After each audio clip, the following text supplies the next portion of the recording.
Merdeka. Selamat datang dalam program kita Kamu Hebat. Kenapa kamu hebat? Karena di dalam kita ada kasih, di dalam kita ada semangat kebersamaan, dan kita Indonesia. Indonesia artinya hebat. Kenapa? Karena kita terdiri dari berbagai pulau, berbagai suku, berbagai bangsa, berbagai bahasa, tetapi kita tetap satu, Indonesia. Satu bangsa, satu tanah air, satu bahasa, Indonesia, tapi bukan satu agama.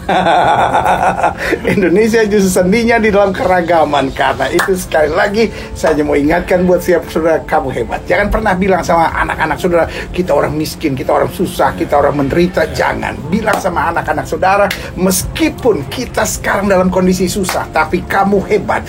Kamu akan punya masa depan yang besar. Karena Indonesia itu berarti semangat. Indonesia berarti gotong royong. Indonesia berarti optimis dalam kehidupan.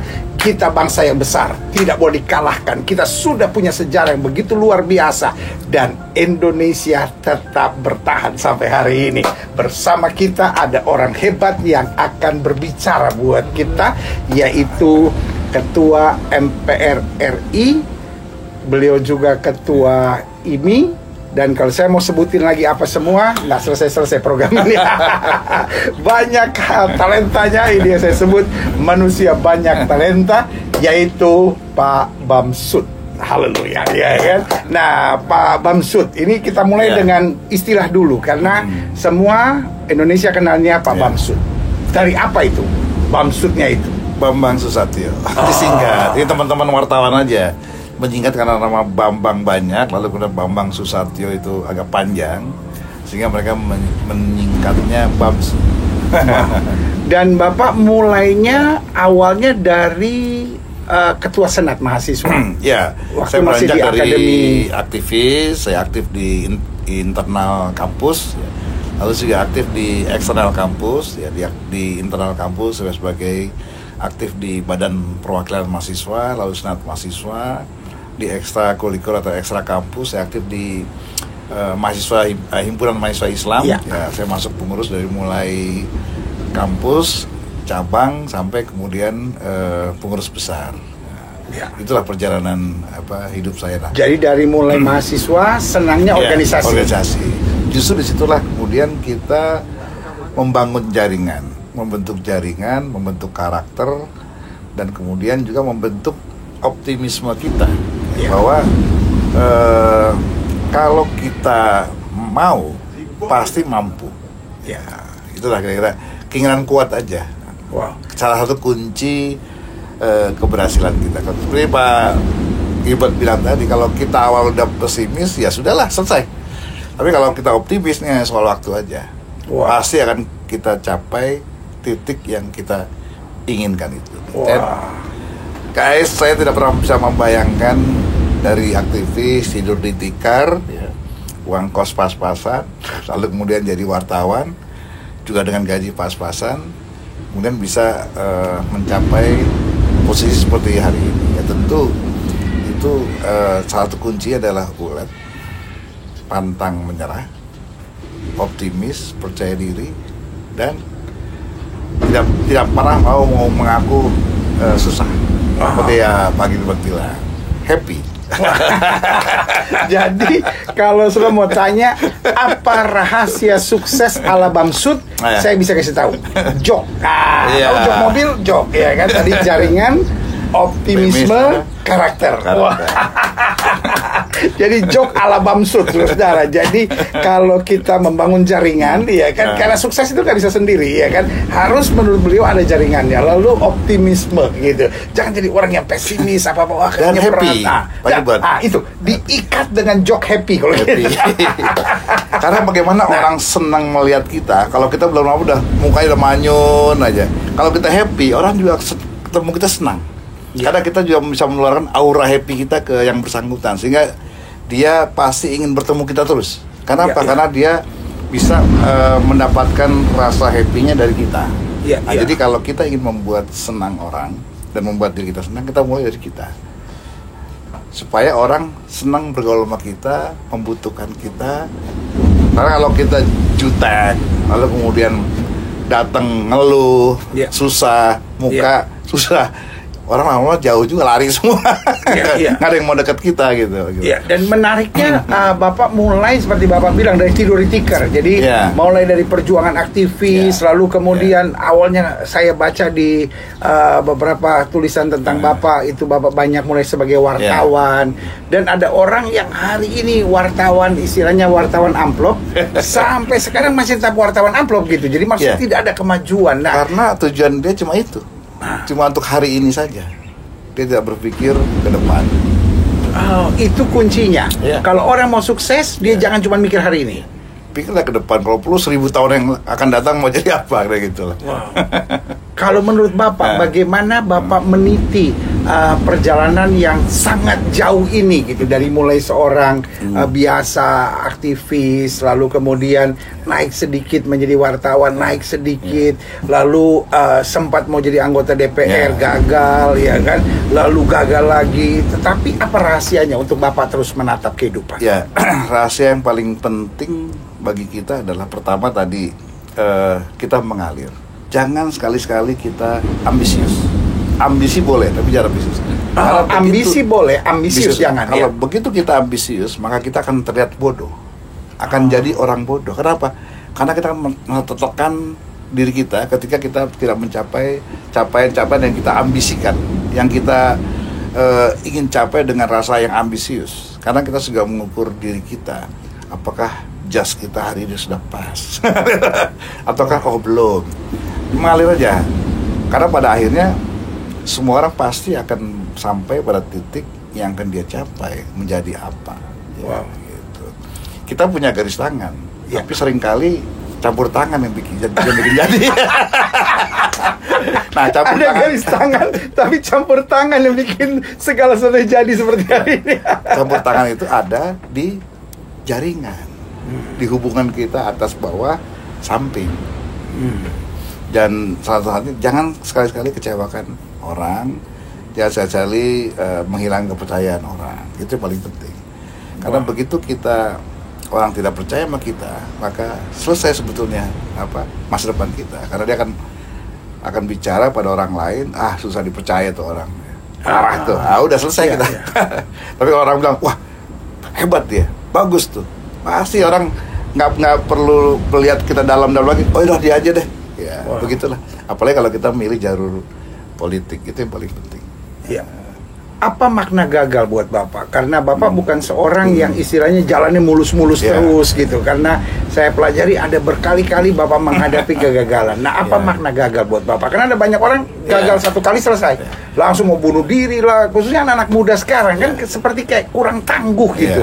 Ada gagal sedikit ngeluh, gagal sedikit lari ke narkoba, gagal sedikit akhirnya mau bunuh diri, gagal sedikit akhirnya udahlah kalau gitu apa yang mau terjadilah gitu. Nah, apa makna gagal? Kalau gagal kalau kita mau klise keberhasilan itu tapi tidak. Sebetulnya kegagalan itu karena kita kurang kerja keras, kurang giat, kurang semangat, kurang optimal. Nah, sehingga kita harus introspeksi lagi dan kita ulangi lagi. Jadi jangan sampai jangan sekali-sekali kita menyerah. Jangan sekali-sekali kita merasa gue nggak pantas, gue nggak mampu. Nggak. Semua orang punya kesempatan yang sama, tinggal sekeras apa kita bekerja untuk mencapai itu. Yang membedakan kita dengan yang lain kan kerja keras kita, takaran kerja keras kita, semangat kita, optimis kita gitu. Wow, luar biasa. Nah, Bapak pun sempat menjadi aktivis dari himpunan mahasiswa Islam.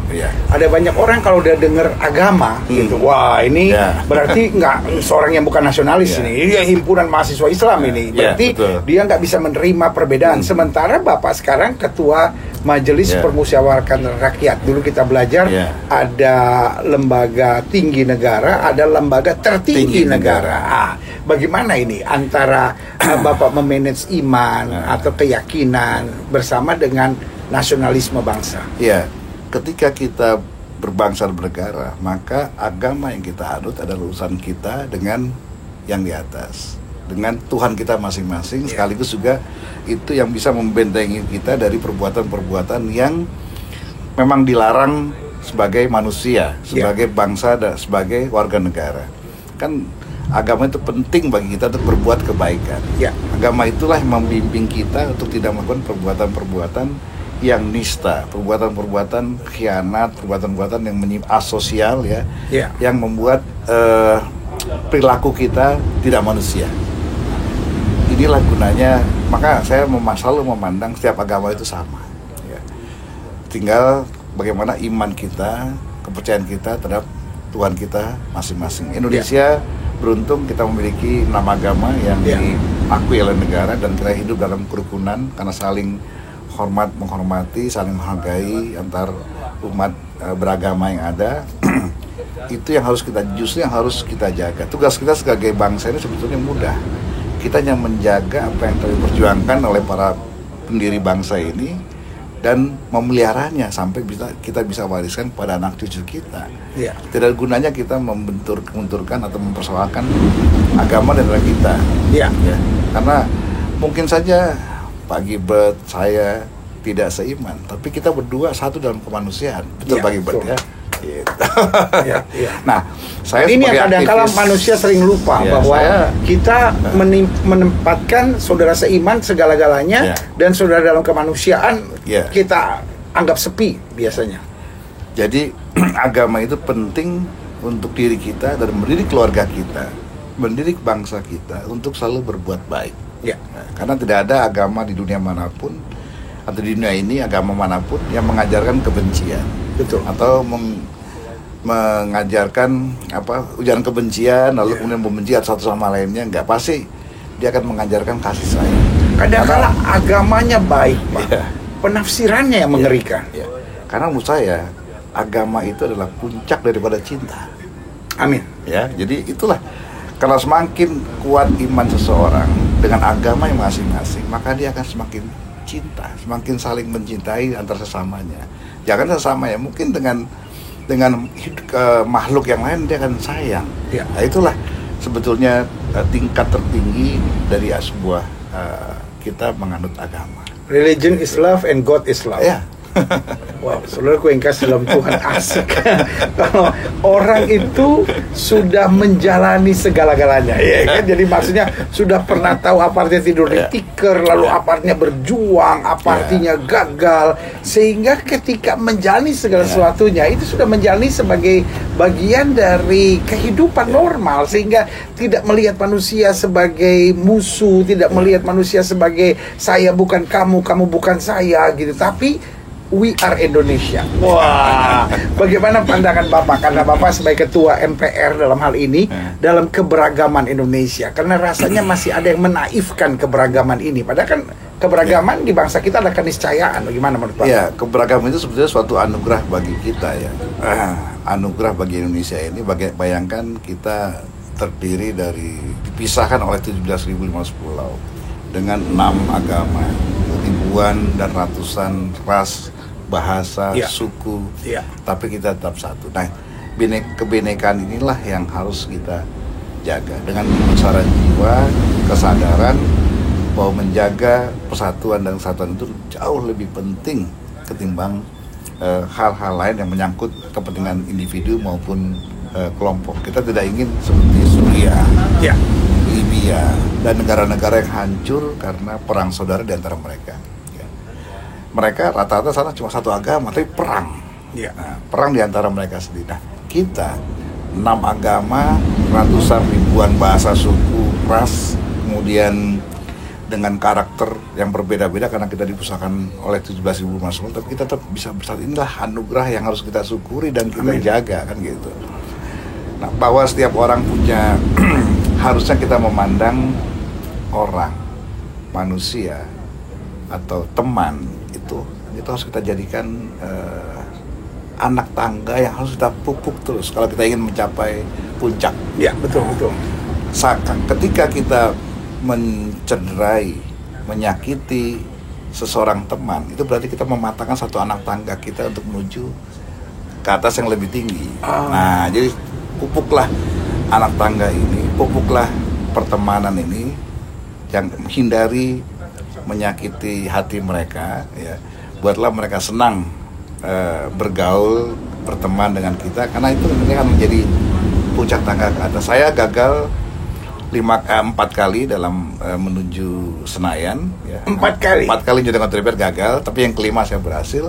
Nah, keberhasilan itu dan berhasil kemudian dapat kesempatan jadi ketua DPR lagi sempat. Itu bukan karena peran, itu karena peran teman-teman yang selama ini saya pupuk hubungannya dan menjadi anak tangga saya. Jaringan tadi itu ya? Jaringan. Wow. Siapa yang tahu Bambang Susatyo, anak kopral, nggak ngerti orang. Tapi ketika kita bergaul, kita baik sama orang, maka ketika ada suatu kebutuhan organisasi, kebutuhan suatu posisi, udah dia aja. Orangnya mampu, orangnya baik, orangnya enak. Nah itulah. Tapi kalau kita sakit orang, jangan tuh, kampret tuh orang tuh kan. Selesai kita.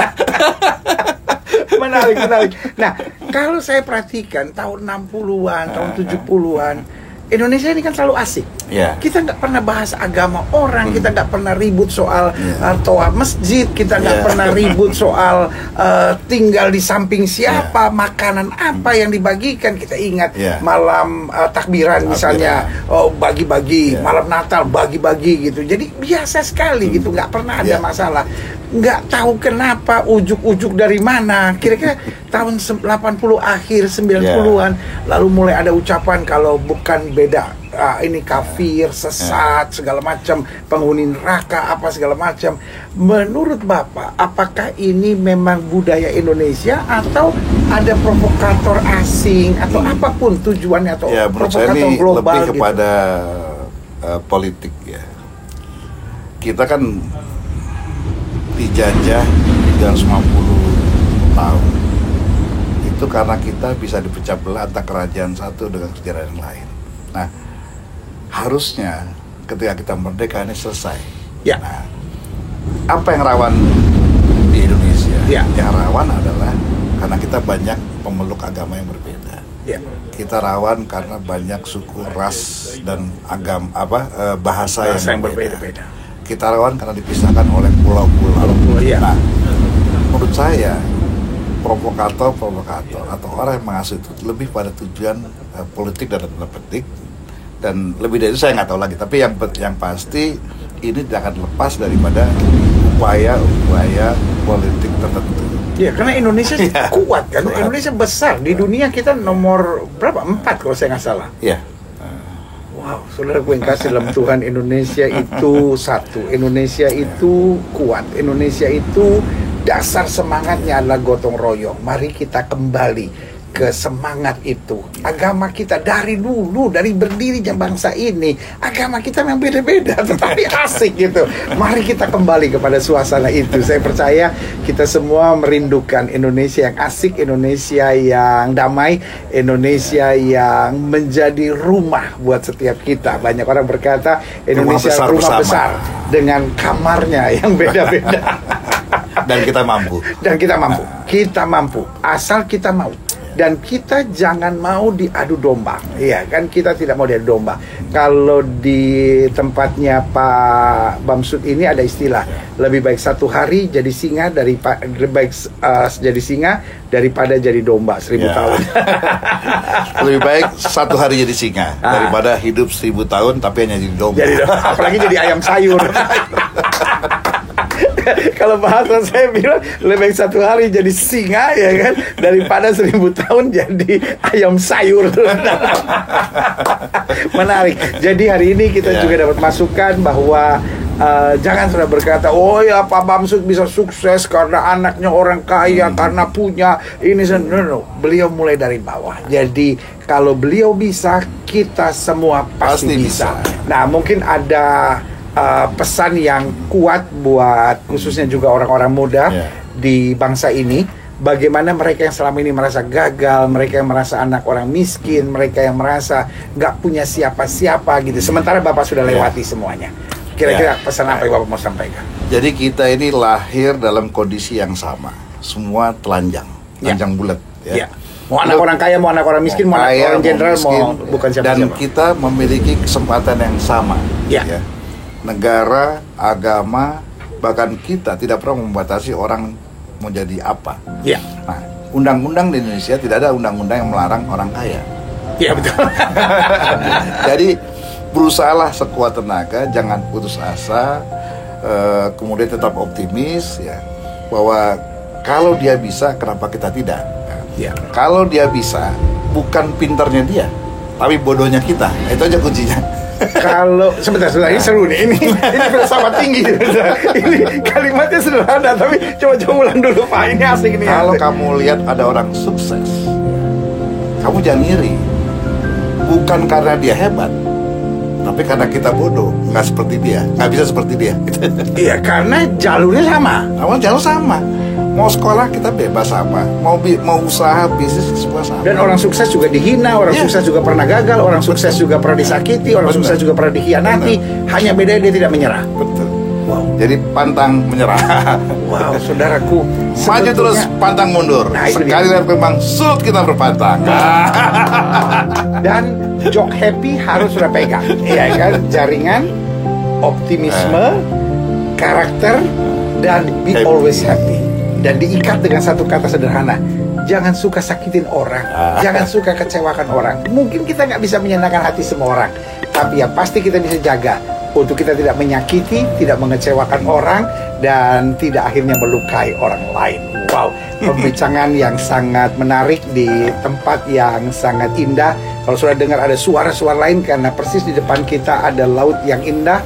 Dan oleh anugerah Tuhan, kita mendapat kesempatan menjumpai Ketua Lembaga Tertinggi Negara, Bapak Bamsud.